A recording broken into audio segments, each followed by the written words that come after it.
Bom dia a todos. São 7h03 da manhã do dia 28/6/2021 e até o presente momento nenhum acadêmico compareceu. Vou ficar no aguardo até dar um horário correspondente à permanência dos alunos aqui na nossa aula síncrona de segunda-feira.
Bom dia, Claudineia.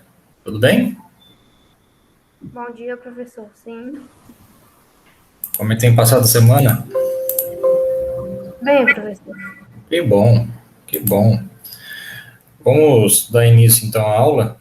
Eu já coloquei para gravar, inclusive, e assim a gente já vamos agilizando o nosso tempo aqui, né? Eu, como de praxe, eu vou começar a fazer uma pequena revisãozinha, né, da aula, já passando para vocês aí. Depois a gente dá sequência na nossa disciplina.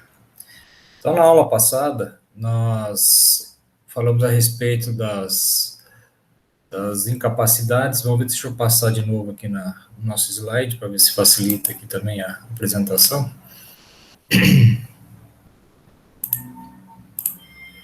Nós falamos do artigo 3º, do artigo 4º e do artigo 5º, né, da aula passada. Aí nós falamos sobre quem são os absolutamente incapazes, né, dizendo no artigo 3º, são absolutamente incapazes de exercer pessoalmente os atos da vida civil. Quem? Os menores de 16 anos. Então, todos esses indivíduos que se encontram abaixo de 16 anos são considerados como absolutamente incapazes. O que significa isso?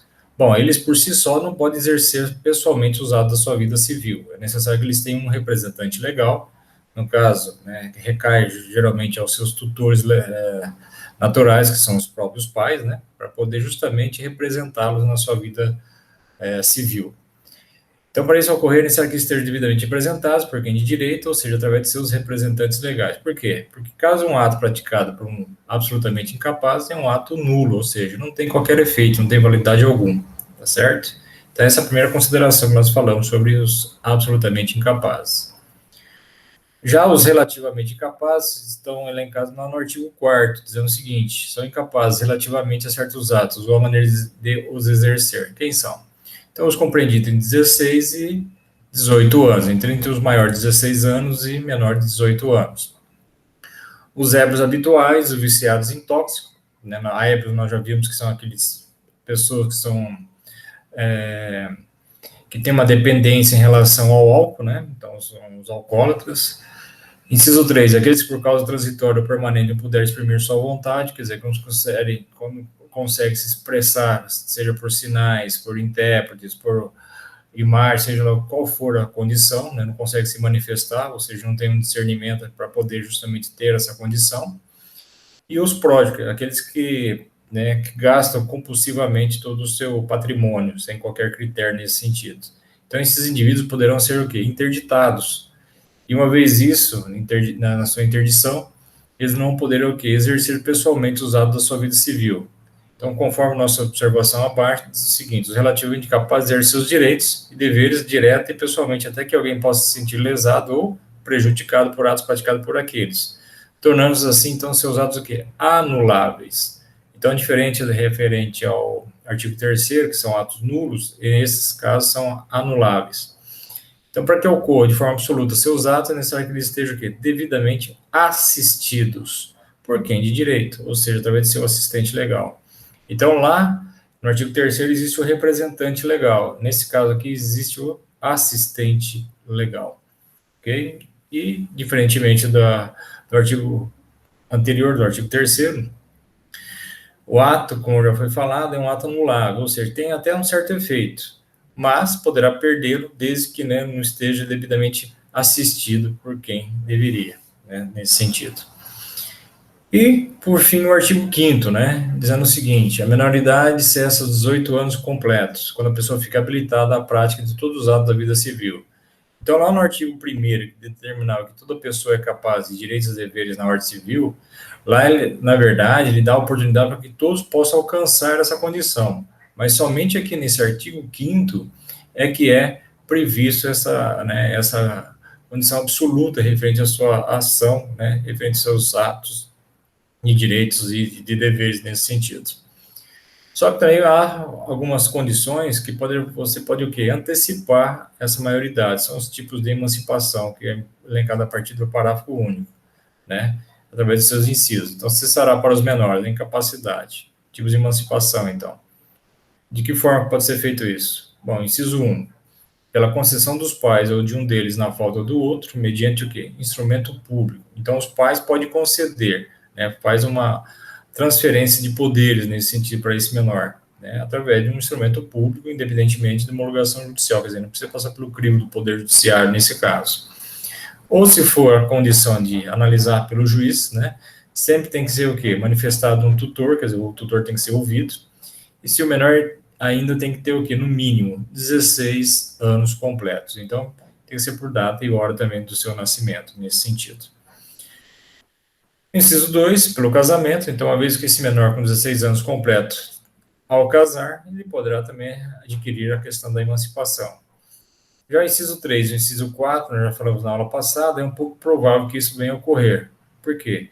Lá determina o seguinte: pelo exercício de emprego público efetivo. Quando é que você adquire essa condição? Não só pelo próprio concurso público, o edital já prevê uma maioridade para você prestar um concurso público, mas também a questão da sua efetividade, ou seja, tem que passar pelo exame probatório, né, determinado pelos próprios órgãos públicos nesse sentido. E nessa condição, só para ter o efeito do exame probatório, tem que se passar por um crivo, né, de análise por 3 anos, né, o próprio servidor nesse sentido. Então, nesse caso, é um pouco provável que venha a ocorrer a emancipação por esse critério. Já no inciso 4, pela colação de grau em curso superior, é a mesma situação, né, o indivíduo tem que estar colando grau, né, num curso, né, superior nesse sentido.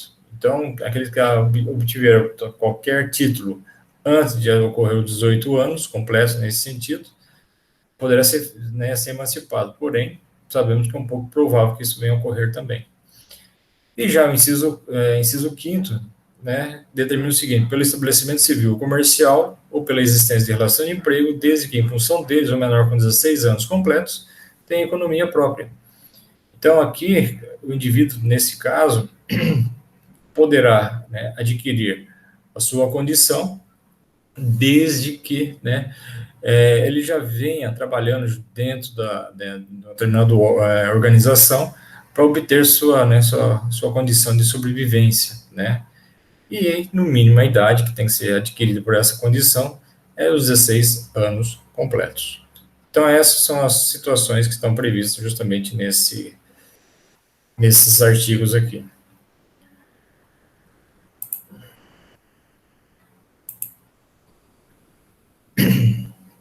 Alguma dúvida?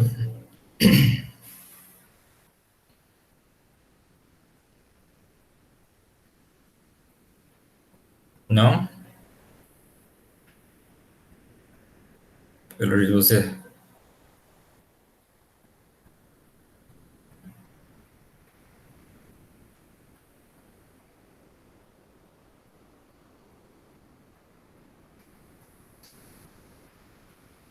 Caiu a sua ligação?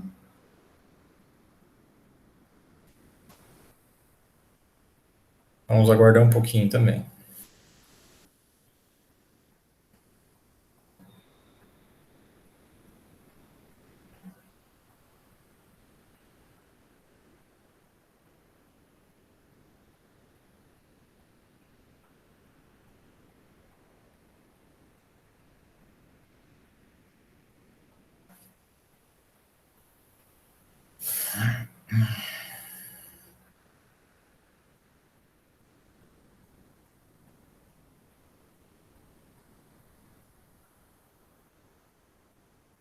Vamos no aguardo acadêmico retornar à aula.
Conseguiu voltar, Emily?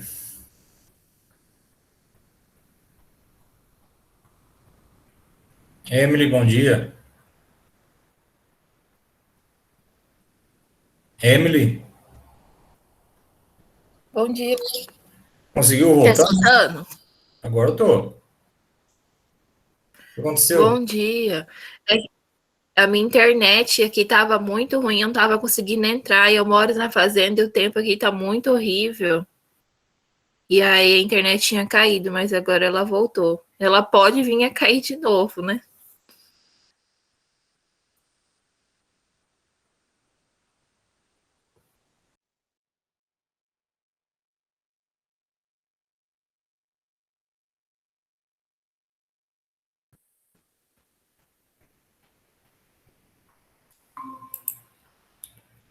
Oi, Emily, conseguiu me ouvir?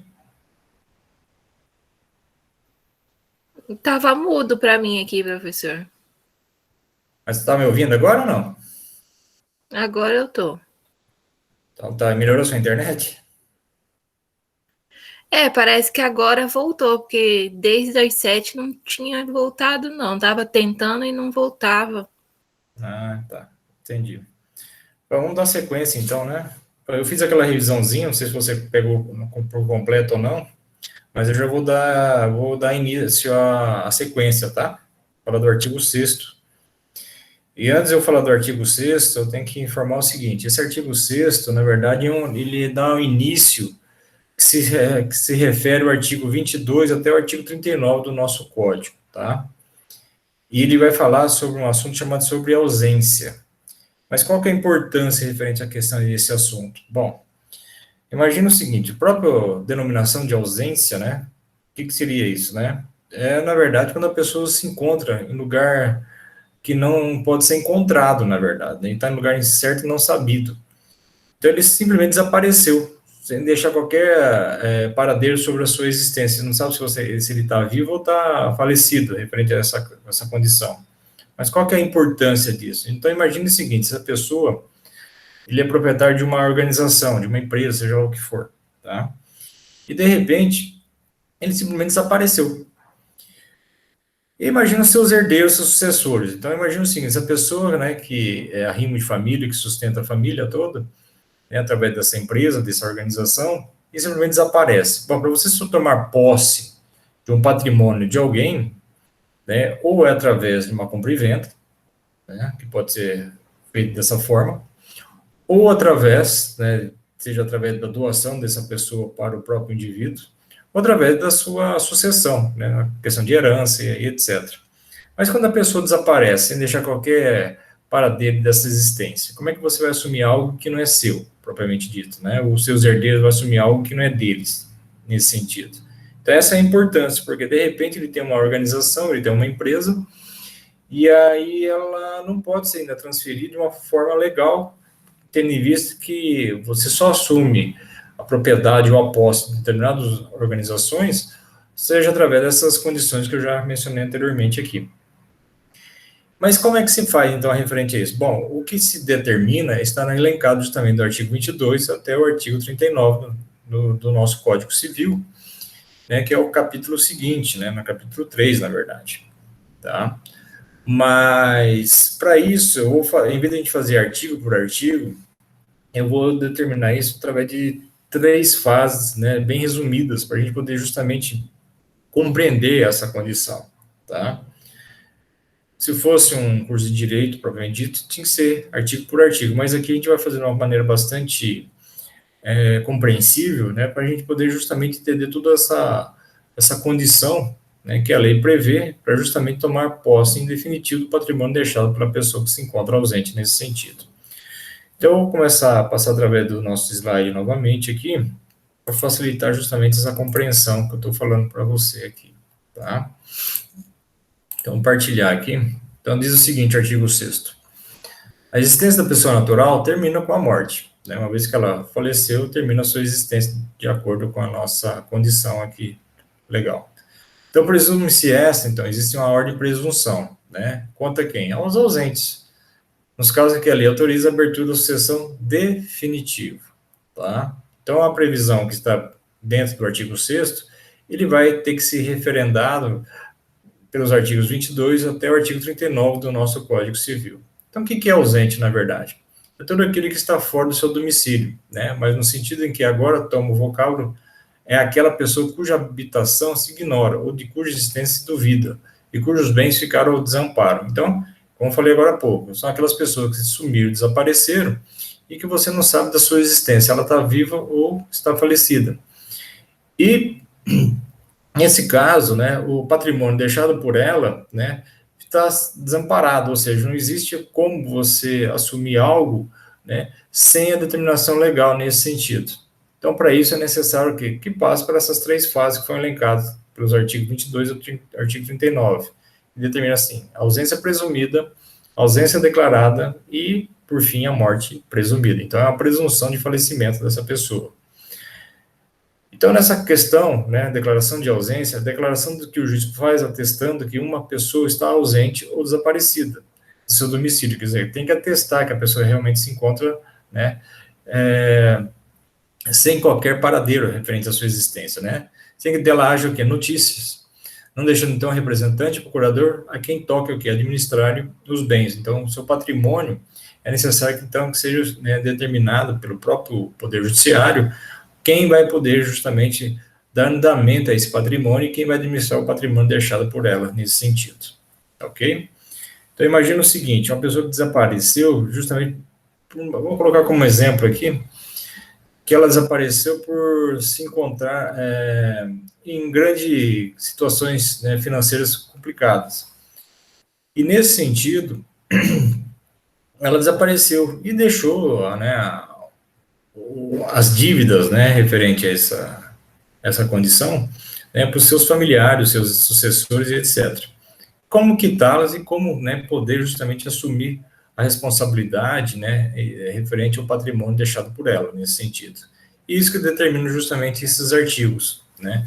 Então, a forma legal que é desenvolvida, né, para poder justamente assumir tanto a organização como também, né, a quitação dos débitos e etc., né, se dá justamente nessa condição prevista do artigo 22 até o artigo 39. Então, por isso que a gente vai já antecipar justamente essa condição, para poder justamente entender o que está determinado pelo artigo 6º nesse sentido. Tá? Então, se dá através dessas 3 fases. Então, dando sequência, já iniciamos, então, a questão da primeira fase, que é na ausência presumida. Então, diz o seguinte, na ausência presumida, desaparecendo uma pessoa do seu domicílio sem dela haver notícia, se não houver deixado representante ou procurador a quem caiba administrar os bens, os familiares, então, interessados requerem o quê? Ao Poder Judiciário o pedido de ausência, quer dizer, tem que solicitar ao Poder Judiciário, né, que a pessoa se encontre ausente. E o juiz, ao receber, então, essa demanda, né, esse pedido, né, ele vai mandar o quê? Nomear um curador. O que é o curador? É uma pessoa responsável para administrar e preservar os bens em nome do ausente, dos prováveis sucessores e para a manutenção da ordem jurídica das coisas. Como assim? Como eu falei agora há pouco. De repente, essa pessoa saiu porque estava devendo muito e não conseguia mais assumir essa responsabilidade dessas dívidas que ela tinha. Por essa razão, ela simplesmente desapareceu sem deixar qualquer rastro ou paradeiro, né, referente à sua existência. Nesse caso, então, o que o juiz vai observar? É necessário que se nomeie um administrador provisório, no caso é chamado de curador. Esse curador, então, ele tem essa responsabilidade, não só de administrar e preservar o patrimônio, né, deixado pela pessoa que se encontra ausente, mas para fins de sucessão, né, dos prováveis sucessores, no caso de um processo de inventário, que vai dar sequência a esse ato, e para a manutenção da ordem jurídica das coisas, quer dizer, para dentro desse processo de inventário, até os credores poderão se habilitar para poder tentar receber seu crédito também. Então, essas são as condições, né, de responsabilidade que recaem ao curador, no caso, esse administrador provisório, para justamente o quê? Poder dar andamento, né, ao procedimento de tomar posse em definitivo do patrimônio deixado por ela, nesse sentido. Então, o que acontece ainda nessa fase? Então, o juiz vai expedir, então, publicações de editais por um período de 1 ano, chamando o ausente. Caso ele não venha atender esse chamado, né, inicia-se a fase seguinte, que é a chamada de ausência declarada. Ok? Então, essa é a primeira condição prevista dentro daqueles artigos que já mencionei anteriormente aqui para vocês. Dando sequência, passamos então à fase seguinte, que é da ausência declarada. Então, diz o seguinte: na ausência declarada, os interessados solicitam a abertura de inventário, como eu falei agora há pouco, e a partir dos bens do ausente, cujos herdeiros e interessados recebem os bens de forma o quê? Provisória. Então, não é ainda definitivo ainda, né? Então, ele vai receber esse patrimônio de uma forma bastante provisória, né? Para dar justamente andamento a esse procedimento todo. Havendo assim, então, a declaração de ausência da pessoa. Então, os interessados que não são o cônjuge, que são o cônjuge? Tanto o marido ou o esposo que está ali presente. Os descendentes, quem são? Filhos, netos, bisnetos, etc. E os ascendentes, quem são? Pais, avós e assim por diante. Todos os demais, então, deverão aqui prestar uma caução para poder ingressar com o pedido de seu crédito no processo de inventário. O que seria essa caução? Caução nada mais é do que uma própria garantia. Então, como eu falei agora há pouco, né, de repente, quem não é, né, o próprio cônjuge, no caso, o marido ou esposa, né, que está presente ali, seus descendentes, os filhos, netos e etc., né, os seus ascendentes, pais e avós e etc. também. Todos os demais que forem ingressar nesse processo de inventário, é necessário prestar essa caução, ou seja, uma garantia. Por quê? Porque não chega adentro nenhum aventureiro referente a esse processo de inventário. Então, só realmente as pessoas que estão aptas, né, a reaver algum crédito ou algum outro interesse, né, necessário para justamente estar nesse processo de inventário. Porque senão alguém pode tirar proveito de forma ilícita essa condição, né? Então, para evitar qualquer aventureiro ou qualquer irregularidade referente a esse processo de inventário, qualquer outro indivíduo que tenha, né, condições de participar justamente desse procedimento, é necessário de prestar essa garantia, essa caução.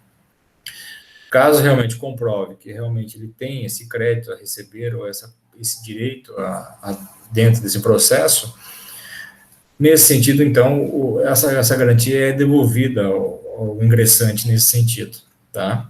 Então, é para justamente evitar qualquer irregularidade de algum outro indivíduo que não faz parte do processo para poder justamente, né, tirar algum proveito referente a isso. Então, essa é uma das exigências que se faz dentro do processo de inventário, ok?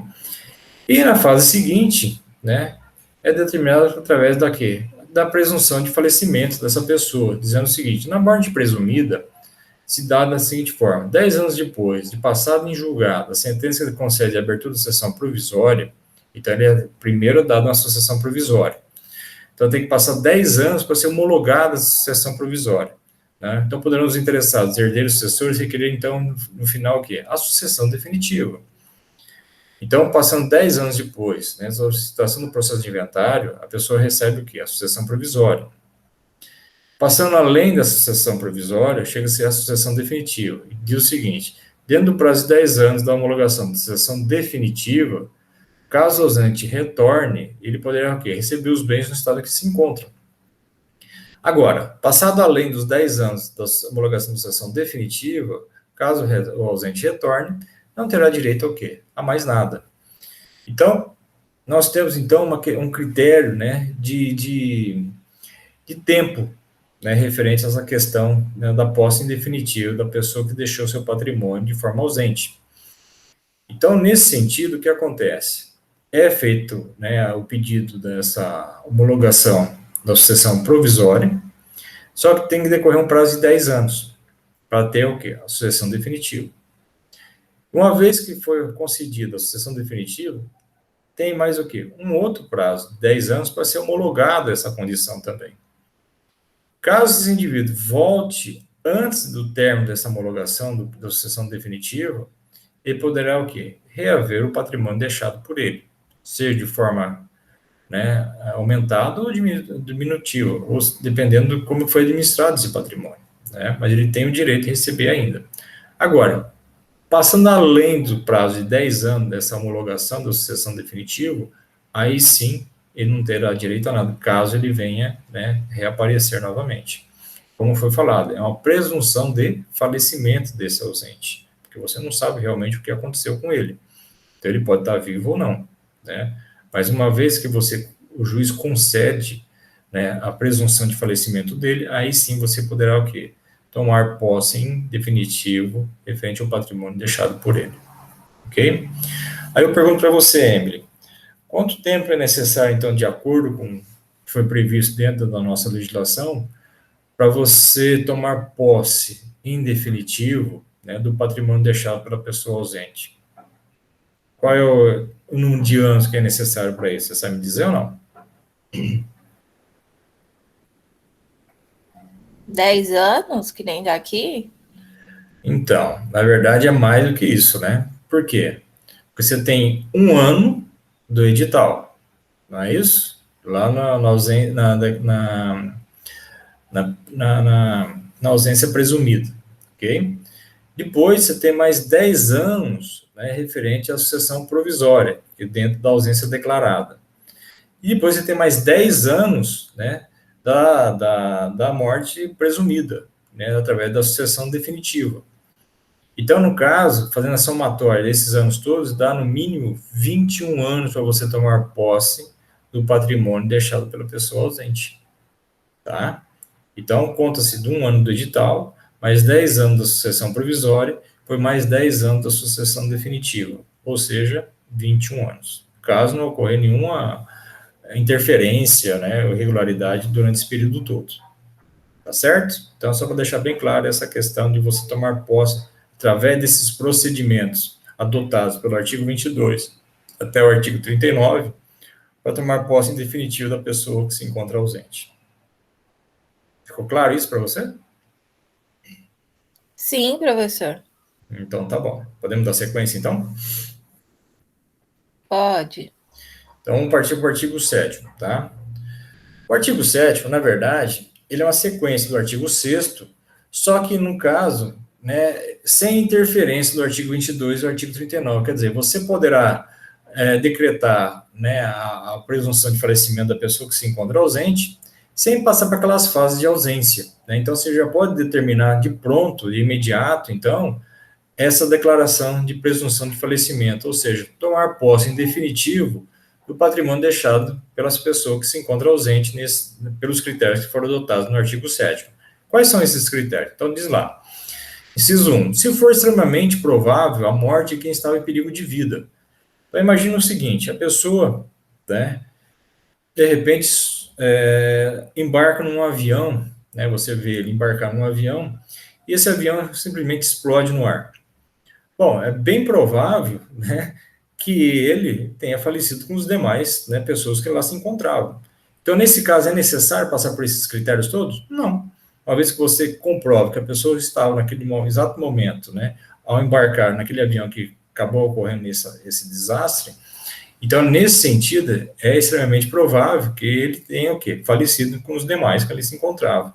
Então, nesse caso, a pessoa, por mais que você não encontre nenhum vestígio dela, né, por ter explodido justamente naquela condição, é bem provável que ele já tenha falecido também nesse ato também. Então, nesse caso, né, é necessário passar por essas 3 fases. Então, já pode determinar de pronto, né, a presunção de falecimento dessa pessoa, ok?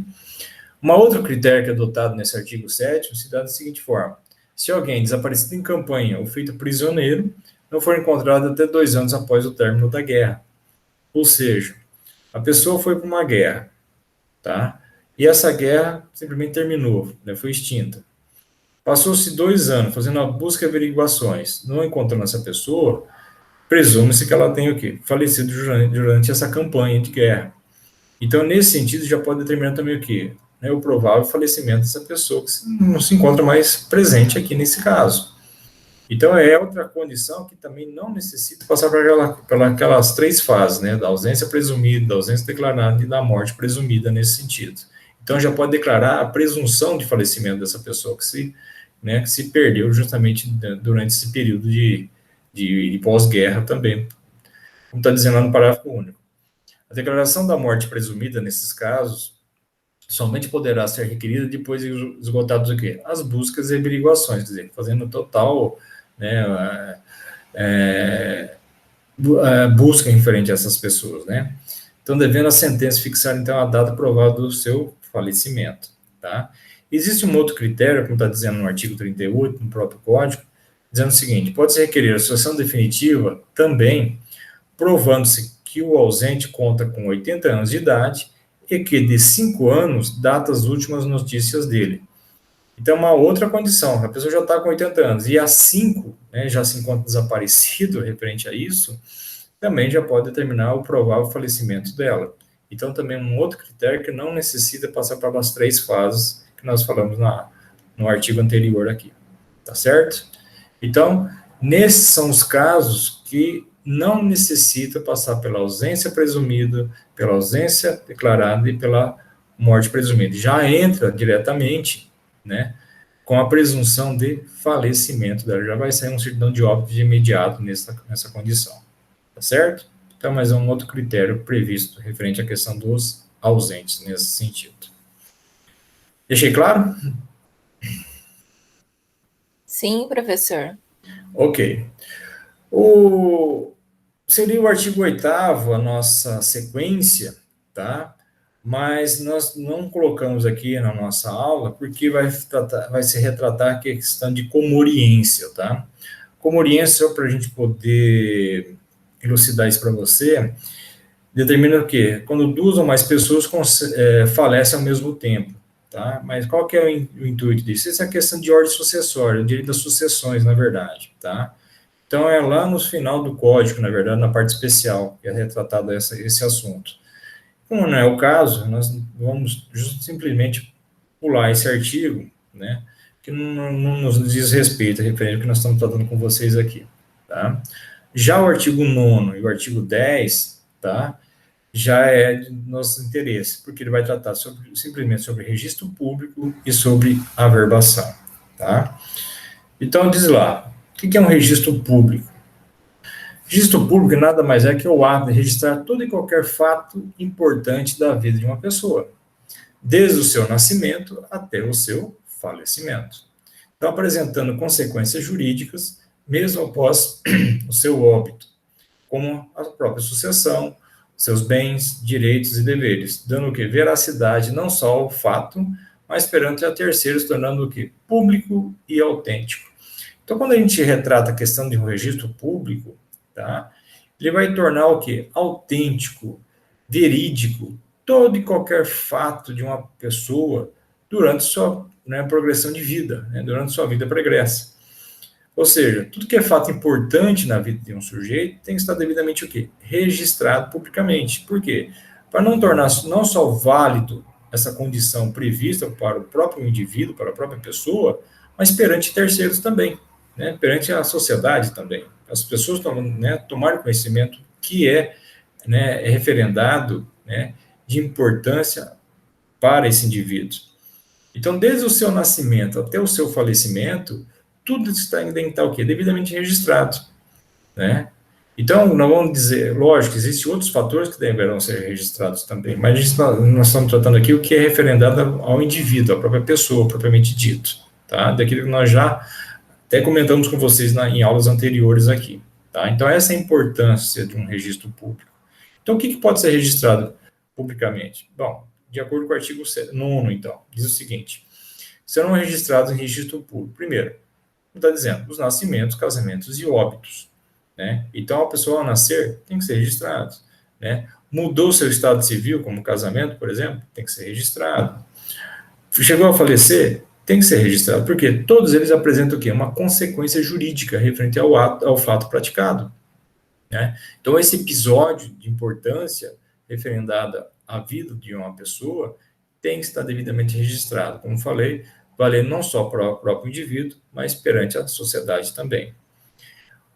O que diz o inciso 2? A emancipação por outorga dos pais ou por sentença de juiz, quer dizer, uma vez que você dá a emancipação através dessa declaração dos pais, né, ou através de uma decisão judicial, tem que estar o quê? Registrado. Então, o cartório vai fazer essa condição também, que houve uma mudança de quê? De comportamento do indivíduo, de responsabilidade desse sujeito também. E isso tem que estar o quê? Valendo, né, não só para o próprio indivíduo, mas que a sociedade também tome conhecimento, porque o ato dele apresenta o quê? Consequências referente a essas condições que já estão registradas nesse sentido. Tá, essa é a sua importância. Como no caso também do inciso 3, a interdição por incapacidade absoluta ou de forma o quê? Relativa. Então, uma pessoa que se encontra interditada, quer dizer, não poderá mais exercer seus direitos e seus deveres, só poderá ser feito através de um representante legal ou através de um assistente legal. Isso tem que estar o quê? Devidamente o quê? Registrado na frente, né, de um documento público nesse sentido. Então, essa é a importância referente a essa condição. E no inciso 4, a sentença, então, declaratória de ausência de morte presumida, como acabamos de apresentar aqui também. Então, uma vez que a pessoa se encontra ausente, né, isso tem que estar o quê? Devidamente registrado também. Ou quando for dada a sua presunção de falecimento, também tem que estar devidamente registrado. Por quê? Porque tudo isso apresenta o quê? Consequências jurídicas, né? Há uma mudança referente ao quê? Ao fato, né, de comportamento desse indivíduo. Uma vez que ele não se encontra mais presente, vai acontecer, como eu falei agora, vai ser feito um processo de inventário, né, vai tomar posse, né, seja de forma provisória ou definitiva do patrimônio deixado pela pessoa que se encontra ausente. Então, são todas essas análises, né, comportamentais que o próprio ordenamento jurídico determina de forma legal para você justamente, né, assumir o patrimônio que a pessoa se encontra desaparecida ou ausente nesse sentido, tá? Então, tudo isso tem que ter o seu devido registro. E, por fim, o artigo 10, né, que vai tratar sobre a verbação. O que seria a verbação? Bom, é o ato de anotar ou registrar um conteúdo, seja modificar ou alterar o conteúdo dentro do quê? De um registro público. Então, qualquer mudança, né, qualquer modificação, né, qualquer alteração referente ao interior desse registro é conhecido como averbação. Então, a gente conhece muito a averbação na questão dos instrumento público, né, para bens imóveis, né? Na hora de você comprar um terreno, por exemplo, você vai querer o quê? Averbar esse terreno para poder fazer justamente o quê? Né? A construção de uma casa, né? Seja um financiamento, seja através, sei lá, de uma garantia ou algo do gênero. Então, a gente está muito habituado na questão voltada para os bens. Mas também isso acontece referente também aos indivíduos, tá? Por quê? Porque a verbação é justamente isso. Qualquer mudança, qualquer declaração de modificação no interior de um registro é considerado como uma averbação, tá? Então, como é que se pode ser feito voltado ao indivíduo a questão da averbação? Então, diz lá o artigo 10. Far-se-á a averbação em registro público, o quê? Da sentença que decretarem a nulidade ou anulação do casamento, quer dizer, há a questão de deixar o casamento nulo ou anulável, tá? Quer dizer, qualquer mudança que pode decorrer referente a essa condição. O próprio divórcio, né, também na verdade, uma verbação, né, voltada à mudança do estado civil da pessoa, né, a separação judicial e o restabelecimento da sociedade conjugal, quer dizer, a pessoa poder restabelecer de novo, né, a sociedade, né, com a pessoa com que ele quer, né, estar junto novamente. Então, são essas mudanças que se tem sobre o estado civil da própria pessoa, né, é considerado como averbação. E no inciso 2, dos atos judiciais ou extrajudiciais que declararem ou reconhecerem a própria filiação. Por exemplo, a investigação de paternidade, né? Então, o reconhecimento de um filho, né, através da investigação de paternidade, tem que se fazer o quê? A devida averbação, porque há o reconhecimento do suposto pai nesse sentido, né? Então, essa é a condição que vai alterar justamente, né, a certidão de nascimento dessa criança, incluindo o suposto pai, para justamente o quê? Dar essa mudança do seu estado de nascimento, né? Então, vai ser concedido através dessa mudança desse registro civil, através dessa averbação. Ok? Então, são esses critérios, né, que a gente determina através dessa mudança desse registro público. E com isso a gente conclui esse primeiro capítulo, né, voltado ao indivíduo, às pessoas, que vai desde, né, a condição da personalidade, né, e capacidade dessas pessoas, passando pelo crivo das incapacidades, né, seja de forma absoluta ou relativa, atingindo, então, a maioridade através da plenitude dessa capacidade, Depois, passando pelos critérios de ausência, né, que acabamos de citar, né, quando a pessoa desapareceu e tem que ter a presunção de seu falecimento, passando por aquelas 3 fases, seja da ausência presumida, da ausência declarada e da morte presumida. E depois, passando pelo registro público e averbação. Ok?